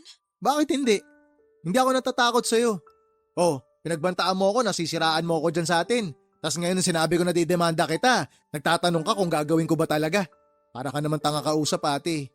Hindi lang kita pinapatulan noon, pero punong-puno na ako sa'yo ngayon. Napagod na ako sa pagtulong sa inyo, napagod na ako sa ugali mo. Kaya wag na wag mo akong tinatakot kung ayaw mong may kalagyan ka. Sige na, bababa ako na to. May trabaho pa ako. Papadudot alam ko na mali na takutin ko si ate, pero ayoko namang isipin niya na palalagpasin ko lang ang ginawa ng anak niya. Saka binigyan ko naman ng tsansa si Janice na ayusin ang ugali niya pero hindi niya pa rin ginawa yon. Unfair sa iba niyang kasamahan na nagtatrabaho ng patas. Kaya nga nag-decide akong tanggalin na lamang siya sa trabaho at pauwiin sa Jensen. Bagay na hindi na nila tinutulan ng ate ko. Ako ang sumagot ng plane ticket ng pamangkin ko pabalik sa probinsya namin at simula noon ay nawala na ako ng amor sa kanila. May mga naririnig akong balita tungkol sa kanila mula kina nanay at tatay pero lagi kong sinasabi na wala na akong pakialam. Ang totoo ay meron pa naman pero ayoko nang makialam. Dahil baka makahanap na naman ng opportunity ang ate ko na gamitin ako sa pansarili niyang pakinabang. Pagod na akong tumulong ng bukal sa puso para lang lokohin at gamitin ng pamilya nila. Bagaman hindi ko pa rin naman tuluyang pinuputol ang ugnayan ko sa kanila bilang kamag-anak, mas payapa ang buhay ko kapag limitado ang pakikisalamuha ko sa kanila. Alam ko sa puso ko na ginawa ko ang lahat para tulungan ang pamilya ng ate ko. Kaunting pagsasakripisyo lang naman ang kailangan nilang ipuhunan. Pero tamad sila. Mareklamo at walang tiyaga. Kaya naisip ko na hindi ko na sila responsibilidad. Dalangin ko na lang na may matutuhan sa buhay si ate at ang pamilya niya. Kapag nangyari yon, baka pwede ko pa ulit silang tulungan. Maraming salamat po Papa Dudut sakaling mapili ninyong i-area ang storya ng buhay ko. Sana po ay kinapulutan ito ng aral at inspirasyon ng mga kabarangay natin. God bless sa Barangay Love Stories and more power sa inyong istasyon at congratulations po sa mga pagkilala, mga awards na inyong natatanggap. Ang inyong forever kapuso at kabarangay, Dear Papa Dudut, good day po sa inyo at sa lahat ng mga kabarangay na katulad kong avid listener ng Barangay Love Stories. Tawagin niyo na lamang po ako sa pangalang Vito, 33 years old at nagtatrabaho bilang auditor sa isang private company dito sa Quezon City. Sa edad kong ito ay wala pa akong asawa dahil ginugol ko na sa pag-aalaga sa aking nanay na may sakit na demensya ang nakaraang 10 taon ng buhay ko. Kaya lang noong buwan ng August 2024 ay tuluyan nang namaalam ang mahal kong ina. Kaya nga naisipan kong magpadala ng sulat sa inyong istasyon upang ibahagi ang aming kwento na magsisimula noong 20 years old pa lamang ako. Tubong Cainta Rizal kami ng aking pamilya. Single parent si Nanay Cedes at mag-isa niya kaming tinaguyod ng Ate Susan ko. Mananahi siya sa isang garment factory sa Taytay. At kahit na mahirap ang aming buhay ay pilit niyang nilakasan ang kanyang loob upang mapag-aral kaming magkapatid. Laging bukang bibig ng nanay na edukasyon lang daw ang kaya niyang ipamana sa amin dahil nga dukha lang ang aming pamilya. Kaya nga naging mukha siya ng pagiging istrikto sa aming magkapatid. Naunahin ang aming pag-aaral at huwag munang magpapamilya, Papa Dudut.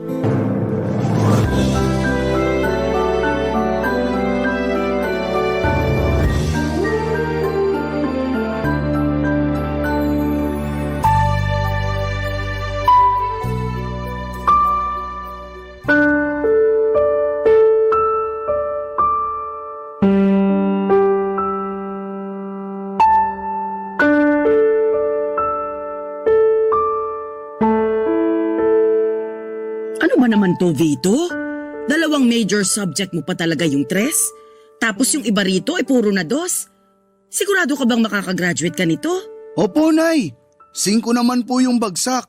Wala naman po akong 5 dyan. Wala ring incomplete. At talagang pinagmalaki mo pang wala, ano? Hindi po ba dapat? Hindi talaga kasi kahit walang 5 rito, ang baba pa rin ito. Kumbaga, katumbas ito ng mga gradong palakol nung elementary at high school. Pasensya na po kayo. Yan lang po kasi talaga ang kinain ng utak ko. Pasensyahin mo mukha mo. Mababago ba nun tong mga grado mo? Saka kaya siguro ganito to kababa kasi hindi ka naman talaga nag-aaral. Oo, pumapasok sa eskwelahan at nanghihingi ng baon. Pero baka hindi naman talaga doon ang punta mo. Saan naman po ako pupunta kung hindi sa eskwelahan? Saan pa ba? Di sa bilyaran? O di kaya doon sa computer shop? Naku, wag ka nang magsinungaling. Nakita ka nga ng Ate Susan mo sa mga lugar na sinasabi ko. Nagpapaprint lang po ako sa computer shop. Hindi po ako tumatambay doon o naglalaro. Talaga lang ha? Pexman!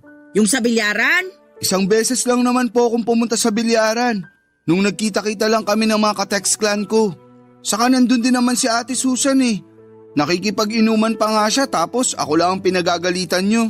18 anyos na yung ate mo. Nung panahong yon. Ikaw 15 pa lang, pero nakuha mo pang pumaroon. Tapos magre-reklamo ka sa akin kung bakit ikaw ang pinapagalitan ko at hindi kasama ang ate mo? Opo, Kasi paborito niyo si Ate Susan. Hindi niyo nga siya kayang pagalitan kasi ayaw niyong magtampo siya sa inyo. Anong sabi mo? Sabi ko, paborito niyo si Ate Susan. Ako hindi. Mas mahal niyo si Ate Susan. Tapos galit kayo sa akin. Ano bang pinagsasabi mong bata ka? Alam niyo po kung ano ang sinasabi ko. Saka hindi na ako bata para di pa maintindihan yung totoong nangyayari. Ang unfair niyo, Nay. Kasi si Ate Susan lang yung tinuturing yung anak. Tapos ako, parang wala lang. Kung parang wala ka lang para sa akin, sana hindi na kita pinag-aral, pinakain at pinatira sa bahay ko. Hirap sa'yo, sumasama ang loob mo pag napagsasabihan ka. Maanong intindihin mo munang mabuti ang sitwasyon? Total, sabi mo, hindi ka na bata. Ibig sabihin, malawak na dapat ang pangunawa mo. Kahit na anong sabihin niyo, ganun ko po nakikita ang sitwasyon. Sana talaga hindi na ako sinaoli nun ni tatay sa inyo. Abay, sana nga. Ano pong sinabi niyo? Sana nga, hindi ka na sinaoli sa akin ng magaling mong ama kung magiging ganyan lang katigas ang ulo mo paglaki. Napakawalang utang na loob mo, Vito. Hindi ka marunong rumispeto sa ina mo na nagpalaki sa'yo. Papa Dudut Jr. ako ng tatay ko at bukod doon ay kamukha niya rin ako. Kaya ganoon na lamang ang irita sa akin ng nanay sa tuwing maaalala niya sa akin ang nambabae naming tatay. Noong naghiwalay sila ay kinuha raw ako ni tatay pero binalik din kalaunan sa poder ni nanay Papa Dudut. Kaya pala hindi niya ako paborito dahil bukod sa mga katangiang yon, mahina rin talaga ako sa klase namin at may pagkabulakbol. Hindi ko naman siya masisisi kung natuon ang lahat ng atensyon niya sa Ate Susan ko dahil nga para sa kanya ay mabait ito at masunurin. Kahit na inis ako dahil lagi niyang kinakampihan ang ate ko, hindi naman ako nagtanim ng sama ng loob kay nanay. Kasi siya pa rin naman ang nag-iisa naming magulang na nagtaguyod sa aming magkapatid. Mahal ko pa rin siya kahit na hindi kami madalas magkasundo. Kaya lang dahil sa favoritism ni nanay ay hindi kami lumaking close sa isa't isa ni Ate Susan. Para sa akin ay hindi totoo ang lahat ng kabaitan at pagiging masunurin niya na laging nakikita ni nanay. Iniisip ko na maskara lamang niya yon para paboran at kampihan ni nanay. At ako naman yung laging pag-initan. At napatunayan ko yon. Nung isang gabi ay nahuli ko siyang ginagawa ang bagay na yon.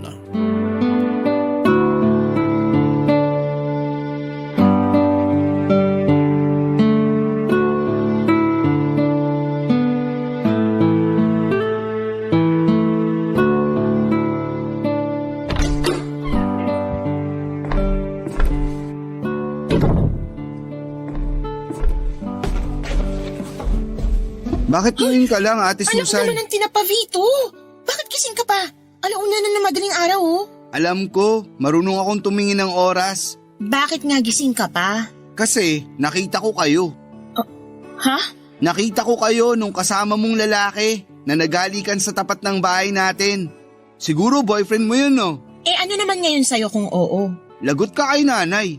May boyfriend ka na. Bakit ako lagot? Eh nasa tamang edad na ako.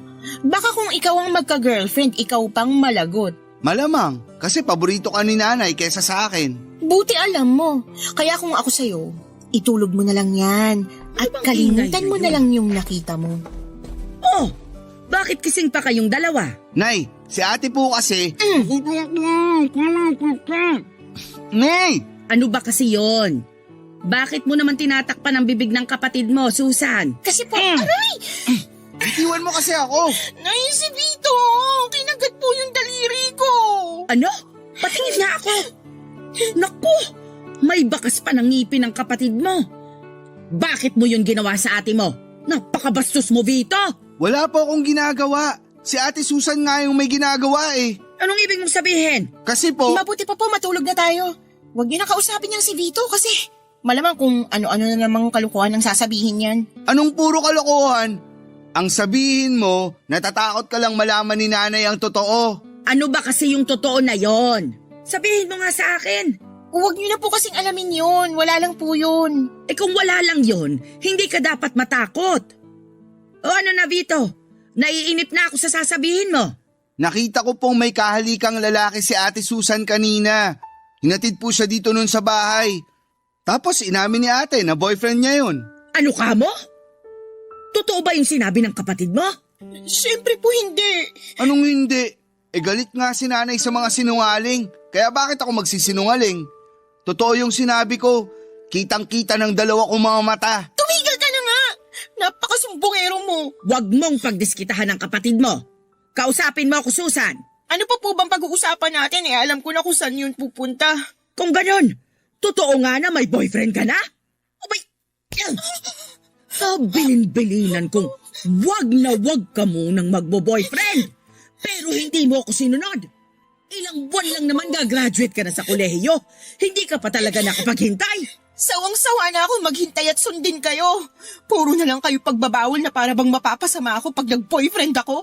Nakakapagod na kayong sundin. Ikaw pa talagang napagod ako. Tinanong mo ba kung ayos lang?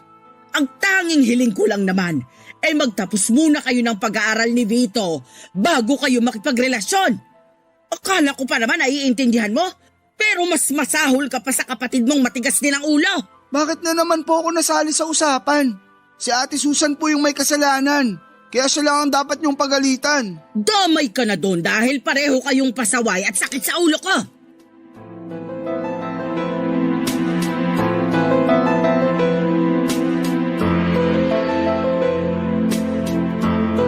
Papadudot ayaw talaga ni nanay na mag-boyfriend si Ate Susan dahil graduating na siya sa college. Saka 21 years old pa lamang siya noon. Pakiramdam kasi ni nanay lahat ng mga lalaki ay manloloko katulad ng tatay namin. At para sa kanya ay agrabyado si Ate Susan dahil babae siya sakaling mabuntis, lokohin at iwan siya ng boyfriend niya. Bukod doon ay mahirap daw kasi kung may anak na kaya hanggat maaari unahin muna namin ang pag-aaral at pagtatrabaho. Kaya nga noong nahuli ko si ate na may kahalikang lalaki ay wala naman talaga akong intensyon na sabihin yon kay nanay. Plano ko lang sanang gamitin ang nalaman ko para mapasunod si Ate Susan. Kaso nangyari na nga ang hindi dapat mangyari. Galit na galit sa akin ang ate ko kasi sinumbong ko raw siya sa nanay namin kaya naman pinagbantaan niya ako na mananagot ako sa kanya. Nung una, papadudot ay hindi ko pinansin ang pagbabanta niya dahil ako naman ang pwede niyang gawin. Kaya lang isang araw nang pauwi na ako galing sa eskwelahan ay may grupo ng 3 lalaki na humarang sa akin. Yung isa doon ay namukhaan ko na lalaking kahalika ng ate ko. Siya yung humablot sa bag ko at nagdala sa akin sa may talahiban. Siya rin ang tumulak sa akin sa may putikan. Yung isa naman ay sumipa sa akin sa tiyan tapos yung isa naman ang sumabunot sa akin. Pagkatapos noon papadudot ay tuluyan na nila akong binugbog upang turuan daw ng leksyon. Barangay Love Stories. Barangay Love Stories. Papadudot, hindi naman ako napuruhan sa pambubugbog sa akin ng boyfriend ni Ate Susan. Kasama ng mga tropa nito. Tinuruan lang daw nila ako ng leksyon dahil masyado akong madaldal. Kaya lang na-trauma naman ako. Alam ko na si ate ang may pakana ng mga bagay na yon kaya naman galit ako sa kanya. Hindi ko siya pinapansin kapag nasa bahay kami o kung minsan ay padabog ko na lamang na sinusunod ang mga utos niya para wala ng gulo. Wala rin naman kasing kwenta kung sasabihin ko pa kay nanay ang nangyari dahil baka lalo akong mapasama. Samantala ay pinagpatuloy lang ng kapatid ko ang pagbo-boyfriend kahit tutol si nanay. Sa uli wala na rin naman siyang nagawa at pinagbigyan na lamang ang paborito niyang anak. Naging legal pa nga sila ng boyfriend niya sa bahay. Kapag andon ang mga ito kasama si ate ay nanginginig ang tuhod ko sa sobrang takot. Madalas nagdadahilan na lamang ako para makaalis ng bahay, wag lamang silang makasama. Mabilis na lumipas ang 2 buwan at merong pinagtapat sa amin ni nanay, itong si Ate Susan.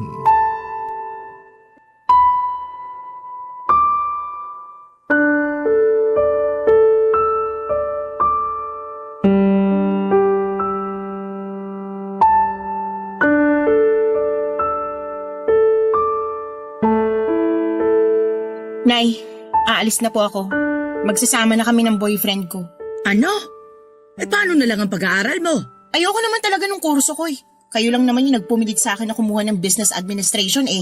Wala nga akong alam sa pagninegosyo. Kaya nga pinag-aaral kita para malaman mo. Saka yun yung kurso na siguradong may patutunguhan ka pagka-graduate mo. Ayoko nga po sabi nung kurso na kinuha ko. Kung gusto nyo, kayo na lang ang mag-aral. Anong sinabi mo? Alam ko narinig niyo yung sinabi ko. Hindi ko na po uulitin. Pinag-aral kita.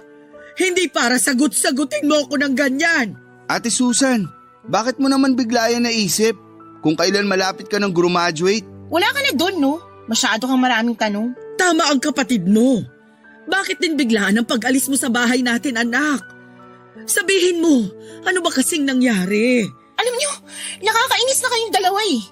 Kung makatanong kayo, akala nyo naman malaking krimen yung gagawin ko. Hindi ba pwede na gusto ko nang bumukod at magsama na kami ng boyfriend ko? Hindi ako naniniwala na yun lang ang dahilan mo. Kilala kita, may pagkasinungaling ka. Anong sinabi mo? Sabi ko, may pagkasinungaling ka. Totoo naman eh, maraming beses ka nang nagsinungaling kay nanay. Pinagbibigyan ka lang niya kasi paborito ka niyang anak. Pwede ba, Vito? Manahimik ka na lang muna dyan. Hindi naman to tungkol sa'yo eh. Tungkol to sa ate mo. Kaya wag ka na munang sumubat-sabat dyan. Kaya ka hindi paborito ni nanay kasi masyado kang trying hard. Hindi ako trying hard. Trying hard ka? Pwede ba? Manahimik na nga kayong dalawa. Yang anak niyong pagsabihan niyo, Nay. Masyadong mayabang eh. Wala namang pinagmamayabang. Bakit ikaw? Anong pinagyayabang mo? Sige nga. Ayaw mong tumigil ah. Nasaan na ba yung kawali, mga linti kayo? Habang tumatagal masyado kang nagiging epal eh. Ikaw nga, akala mo kung sinong spoiled brat? Talaga lang ah. Sinabi ng tumigil na kayo! Sige, sa susunod na marinig ko pa yung bangayan ninyo, ihahampas ko na sa mga pagmumukha nyo ang kawaling to. Kaya mas lalo kong gustong umalis sa pamamahay na to eh. Sawang-sawa na ako sa pagiging diktador nyo. Ako pa rin ang nanay nyo, kaya karapatan kong diktahan kayo. Hindi nyo na magagawa yun dahil ayoko nang tumira sa pamamahay na to kasama kayo. Ayokong palakihin na magiging anak ko rito. Ano ka mo? Sinasabi ko na nga ba, buntis ka ate! Oo, buntis nga ako. Kaya hayaan nyo na kami magsama ng boyfriend ko. Papa Dudut, doon ko lang nakitang umiyak ng husto ang nanay namin dahil sa desisyong umalis ni Ate Susan. Pakiramdam ko ay nawala lahat ng galit at tampo ko sa nanay ko noong nagmakaawa siya kay ate na huwag kaming iwanan. Yung pakiramdam ko noong mga panahong yon ay para bang naninikip ang dibdib ko sa haguluhol ng nanay ko. Kaya nga hindi ko na rin napigilang magmakaawa sa ate ko na huwag niya kaming iwanan. Pero naging bingit bulag si Ate Susan sa pag-iyak at pagmamakaawa namin ni nanay. Sinabi niya na nasa tamang edad na siya para magdesisyon sa sarili niya at gawin ang kagustuhan niya.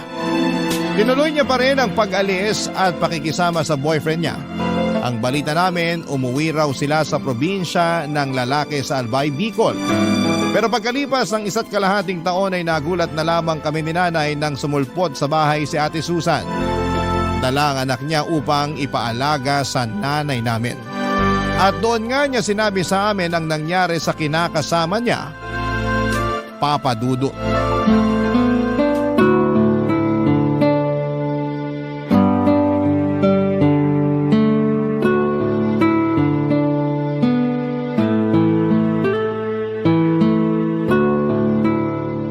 Grabe yung iyak ng apo ko.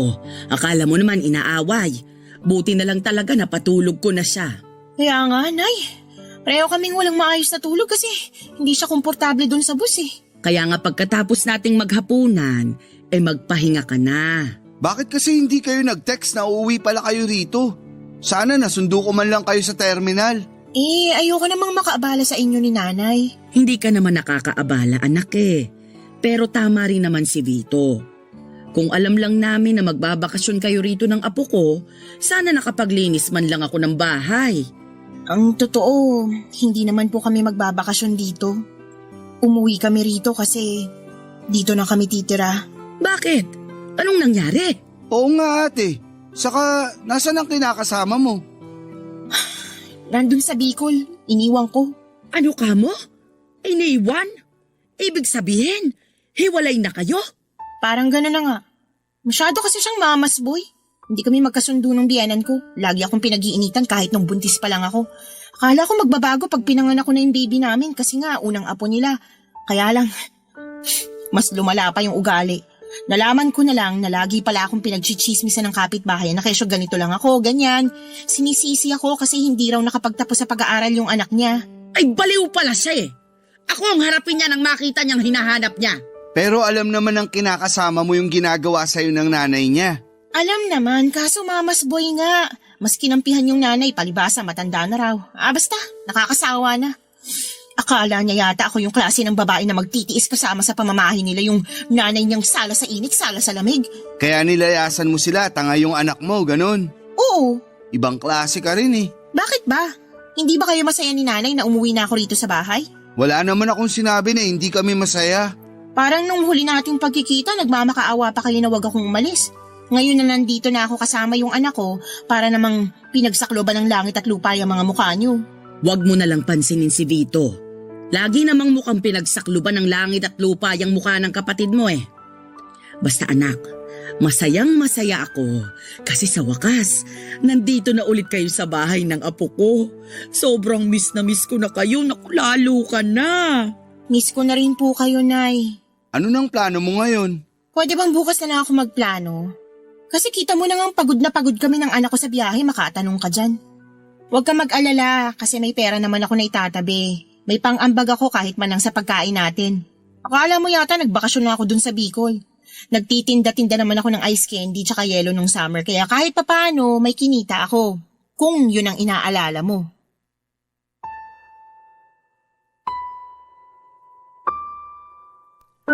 Papadudo tuwang-tuwang nanay dahil sa pagbabalik ng ate sa bahay kasama ang kanyang anak. Hati naman ang pakiramdam ko dahil para sa akin ay may atraso pa rin siya sa amin. Paano niya naatim na umuwi sa bahay at umastang hindi kami iniwanan noong araw?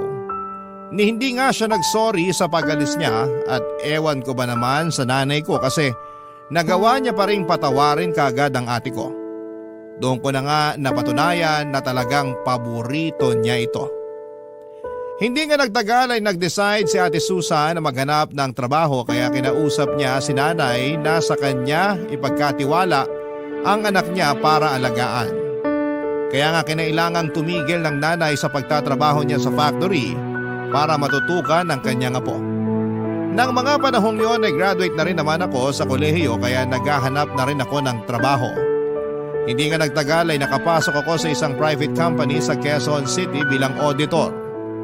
Nakapasok naman si Ate Susan bilang quality control inspector sa isang planta sa Pasig. Simula noon ay dalawa na kami ng ate ko ang naghahanap buhay kaya lang ay napansin ko na hindi siya patas. Lalo na sa mga hatian namin ng gastusin sa bahay. Minsan ay hindi siya nag-aambag kaya madalas kaming kapusin. Bukod doon, papadudot ay nagbubuhay dalaga na ang kapatid ko at tuluyan ng pinaubaya sa nanay namin ang pag-aalaga sa kanyang anak. Bagay na labis kong kinakainis, papadudot. Ang lagi niyang dahilan ay malungkot siya dahil sa nakaraan. Barangay Love Stories. Barangay Love Stories. Papadudot dahil sa pagbubuhay dalaga ni Ate Susan ay lagi kaming nagtatalo tungkol sa hindi niya patas na pagbibigay ng pera kay nanay para sa mga gastusin sa bahay. Kaya lang lagi akong pinagsasabihan ng nanay namin na unawain ko na lamang ang ate ko dahil nga meron itong pinagdaraanan. At may anak na rin naman ito na ginagastosan. Sa totoo lang ay inis na akong unawain si ate dahil paano naman ako? Lagi na lang damdamin niya ang mahalaga, paano naman ang sa akin? Nagdaan ng 3 buwan na balitaan namin na umuwi raw sa Cainta ang tatay ng anak ni Ate Susan para kausapin siya at suyuin na makipagbalikan sa kanya. Ayaw nga ni nanay na magkabalikan sila matapos ang nangyari sa kanila sa Bicol. Kaya lang ay hindi naman namin hawak ang pag-iisip ni Ate Susan. Sa huli ay nagkapatawaran sila ng kinakasama niya at nagdesisyon na mag-live-in ulit, Papa Dudut.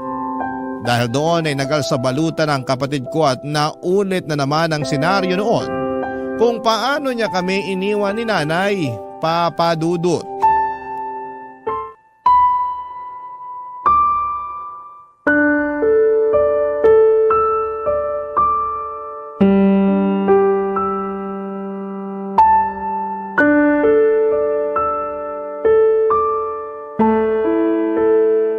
Anak naman, huwag ka nang umalis. Huwag mo na kaming iwan ng kapatid mo. Ano ba yan, Nay? Kumakaaya kayo dyan para kayong kinakatay na baboy? Ate Susan, ano ba? Nanay pa rin natin yung binabastos mo. Ay nako, sumabad na naman yung nagbabait-baitang anak. Hindi ako nagbabait-baitan. Saka hindi to tungkol sa akin, okay? Palibasa, wala kang konsensya eh. Iiwan mo na naman si nanay kung kailan napamahal na siya sa apo niya. Magsasama na nga ulit kami ng tatay ng anak ko. Ano bang mahirap intindihin doon? Yung pag-uugali mo yung mahirap intindihin. Wala namang kasing kaso kung magsama kayo. Pero hindi ka marunong magparamdam kahit man lang sana kay nanay. Hindi ka tumatawag o nagte-text. Hindi ka marunong mangamusta sa amin dito sa bahay. Maiisip ko pa ba yun? May anak nga akong inaalagaan. Hindi katwiran yun. Ang sabihin mo, wala ka na talagang respeto sa nanay natin. Oh, tapos ngayon, aalis ka na naman. Sigurado ako na hindi ka na naman magpaparamdam sa amin ni nanay. Magaling ka lang pag may kailangan eh. Doon ka lang namin nararamdaman. Nasasabi mo lang yan kasi hindi mo pinagdadaanan yung mga pinagdaanan ko. Hindi ko na kailangan pagdaanan yung mga mali-mali mong desisyon sa buhay. Anong sabi mo? Pwede ba? Tama na nga yung pagtatalo ninyo. Hanggang ngayon ba naman parang bata pa rin kayo mag-away? Baka nakakalimutan ninyo. Magkapatid kayo! Si Vito yung pagsabihan nyo, Nay. Siya lang naman yung masyadong epal eh. Akala mo kung sino makapagsalita porque mas malaking kinikita? Hindi ako nagmamalaki sa'yo. Saka pinagtrabahuan ko lahat ng meron ako. Sus, ngayon lang yan. Mawawala rin yung yabang mo. Tumigil na nga kayo! Huwag na kayong mag-away! Naririndi na ako sa mga boses ninyo! Kung gustong umalis ni ate, hayaan nyo na lang, Nay. At bakit ko gagawin yon? Ayoko ngang mawala ang ate mo! Ayoko ring mapalayo sa apo ko! Tigilan nyo na nga po yung pagiging madrama nyo. Hindi naman kami titira sa ibang bansa. Dito pa rin kami sa Pilipinas. Malayo nga lang sa bahay natin. Kung bakit ba kasi babalik ka pa ulit sa Albay? Pwede namang dito na lang kayo ng anak mo sa Cainta. Mahirap po ba talagang intindihin? Gusto nga ng kinakasama ko na doon na kami tumira. Plano na rin namin magpakasal at bumuo ng sarili naming pamilya. Kung tungkol naman doon sa nanay niya yung inaalala nyo, naisip ko, tama rin naman siya nung nag-usap kami. Pwede ko pa rin naman bigyan ng isang pagkakataon yung nanay niya. Tsaka magulang pa rin siya ng tatay ng anak ko kaya dapat ko pa rin siyang respetuhin. Nakakatawa na. Marunong kang rumespeto sa ibang tao, pero hindi sa sarili nating nanay. Tumawa ka lang hanggang gusto mo pero hindi nyo na mababago yung desisyon ko. Anak naman eh, huwag ka nang umalis. Huwag mo akong iwanan. Vito, anuhin mo nga yung nanay mo. Masyadong clingy, nakakainis. Hayaan nyo na lang pong umalis si ate. Total, hindi na rin naman tayo mahalaga sa kanya. Ayokong umalis ang ate mo. Ayokong magkalayo kami uli. Papa Dudut, sa ikalawang pagkakataon ay iniwan kami ni Ate Susan. Umalis siya nang hindi man lamang lumilingon sa umiiyak at nagmamakaawa naming nanay. Galit ako sa kanya, Papa Dudut, dahil sa pananakit niya sa nanay namin. Napakawalang respeto niya para magdesisyon ng ganon na lamang. Sa totoo lang ay malungkot din naman ako sa pag-alis nila ng pamangkin ko. Pero mas nanaig sa akin ang pagkadismaya sa kanya. Yung pagkakataon na yun pala ang huling beses na makikita namin sila ng buhay dahil pagkalipas ng 3 araw ay nalaman naming na aksidente ang bus na sinasakyan nila ng pamilya niya. Hindi matanggap ng nanay ang nangyari kay Ate Susan at sa apo niya. Labis-labis naman ang pagsisisi ko dahil hindi ko pa piniling makipagkasundo sa sarili kong kapatid ng mga panahong may pagkakataon pa sana. Hindi nyo rin naman ako masisisi at hindi kasi talaga kami lumaking malapit sa isa't isa. Kaya nga humingi talaga ako ng tawad sa harapan ng kabaong niya at nangako na hinding-hindi ko pababayaan si nanay habang nabubuhay ako. Mabilis na nagdaan ang 1 taon. Nagsunod-sunod ang pagkakasakit ni nanay hanggang sa makitaan siya ng maagang sintomas ng demensya at tuluyan na nga yung lumala at magprogreso sa paglipas ng mga taon. Pero Papa Dudut, hindi ko sinukuan si nanay. Hindi ko siya iniwanan. Nanatili ako hanggang sa mga huling sandali niya para ipaalala sa kanya na mahalaga siya sa akin at kung gaano siya kaimportante. At syempre, kung gaano ko siya kamahal.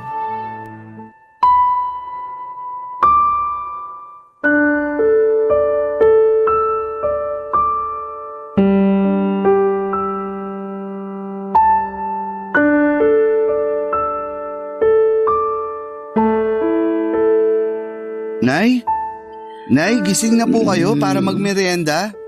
Ayoko pagising. Sayang naman. Nagluto pa naman ako ng paborito niyong pancake. Pancake? Nasaan pancake ko? Ito po oh. Hinati ko na yun ng maliliit para isusubo niyo na lang.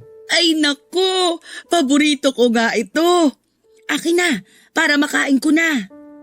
Ay teka, sino ka ba? Paano ka nakapasok sa bahay ko? Nako, si nanay. Nakalimutan na naman ako. Hindi kita nakalimutan. Hindi lang kita maalala. O sige po, magpapakilala ulit ako. Ako po si Vito, anak niyo. Vito? Anak ko? Opo, yung bunso niyo. Wala talaga akong maalala na may anak ako na pangalang Vito. Pero meron akong naaalala na may anak ako. Kaya lang hindi Vito ang pangalan niya. Ano po? Susan! Ah, si Ate Susan po. Oo! Nasaan na ba si Susan? Parang matagal ko nang hindi nakikita yung anak kong yun. Kasi po. Kasi ano? Sige ka! Hindi ko kakainin tong pancake pag hindi si Susan ang nagpakain sa akin. Ay, kasi po, Nay, ano? Ano nga? Wala na po si Ate Susan. Ano wala na si Susan? Imposible naman yun. Kahapon lang nagkita kami. Ginawan pa nga niya ako ng pancake tapos sabi niya, kakainin daw namin ng sabay yung ginawa niya. Baka panaginip niyo lang po yun. Kasi matagal na pong patay si Ate Susan. Hindi patay si Susan. Nagsisinungaling ka lang. Hindi po ako nagsisinungaling. Pero naiintindihan ko po kung hindi nyo na matandaan. Pasensya na po kayo kung sinabi ko pa. Sabi na hindi totoong patay ang anak ko. Pero saan ba kasi siya pumunta? Hindi ko po alam pero kapag kumain kayo baka bumalik na po siya. Talaga? Opo. Kaya kumain na po kayo ha? Kaso gusto ko si Susan magpakain sa akin. Si Ate Susan po magpapakain sa inyo sa susunod. Pero sa ngayon, ako na lang po muna. Promise? Si Susan sa susunod Opo, promise po. Yay! Subuan ko na po kayo.